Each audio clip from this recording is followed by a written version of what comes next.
যে গৌৰীপুৰত বহি আছো।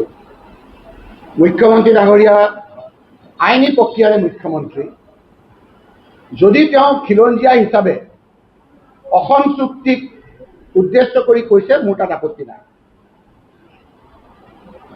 ফলশ্ৰুতিত আমাৰ এনআৰচি হৈছে, তাৰ ফলশ্ৰুতিত আপোনাৰ গোটেই প্ৰক্ৰিয়াটো আপোনাৰ প্ৰায় শেষ পৰ্যায়ত আহিছে।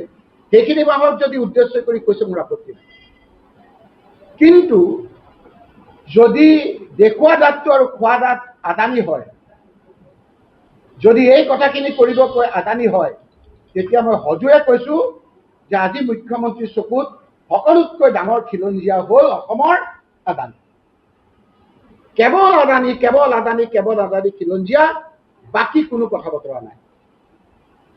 মুখ্যমন্ত্ৰী ডাঙৰীয়াক আজি মই আৰু বেছি কথা নকওঁ, লাহে লাহে মই কথাখিনি কম যদি প্ৰয়োজন হয়। যে তেওঁ এটা সময়ত যেতিয়া আচুৰ নেতা আছিল, তেতিয়া তেওঁ এটা ক্ষেত্ৰত বহুত পাৰ্গত আছিল। কিছু লোকে তেখেতক ভয় কৰিছিল, ভাল পাইছিল, যে অন্ততঃ ফাঁচী বজাৰলৈ গ'লে কিছু মানুহে তেখেতক কৈছিল যে তেওঁ প্ৰকৃত অসমীয়া মানুহৰ নেতা।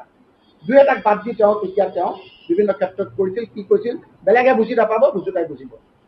গতিকে এই কথাবিলাকো আমি কম সময়ত আহিলে, যে যদি তেওঁ অন্য অভিপ্ৰায় কৈছে আৰু যদি এই ক্ষেত্ৰত তেওঁ যদি বেআইনীভাৱে কাম কৰে, তেতিয়াহ'লে যিখিনি বেআইনীভাৱে কৰিব, আইনী সুৰক্ষা দিবৰ কাৰণে যিখিনি অসম চুক্তি ভিত্তিক আমি এই সমস্যা সমাধান হোৱাৰ ক্ষেত্ৰত লোক আছে, সেই সকলোৰে ক্ষেত্ৰত বিধিগতভাৱে সকলোৰে আমি সজোৰে তেখেতসকলক সহায় কৰাৰ কাৰণে লাগিলে সুপ্ৰিম কোৰ্টৰ দুৱাৰো যদি আমি খটখটাব লাগে, সুপ্ৰিম কোৰ্টলৈকে যাম। এই সময়খিনিত আদানী সকলোতকৈ তেওঁ খিলঞ্জীয়া কৰিবলৈ কৈছে, এই কথাখিনি অসমৰ ৰাইজে নিশ্চয় বুজিব। মই তেখেতৰ জালত ভৰিখন দিবলৈ খোজা নাই। তেওঁ কাক মিন কৰিছে কওক, আইনী প্ৰক্ৰিয়াত নহ'লে আমি সোমাই যাম। আইনী প্ৰক্ৰিয়াৰ যোগেদি এই মানুহখিনিক সুৰক্ষা দিয়াটো আমাৰ অসমৰ সকলোৰে ৰাইজৰ এটা কৰ্তব্য। যে এটা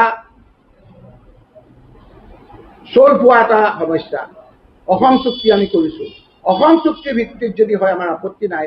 আৰু যদি কিবা বেলেগ কৰিবলৈ কৈছে মুখ্যমন্ত্ৰী ডাঙৰীয়াই, অভিপ্ৰায়টো কি সেইটো জানিব লাগিব।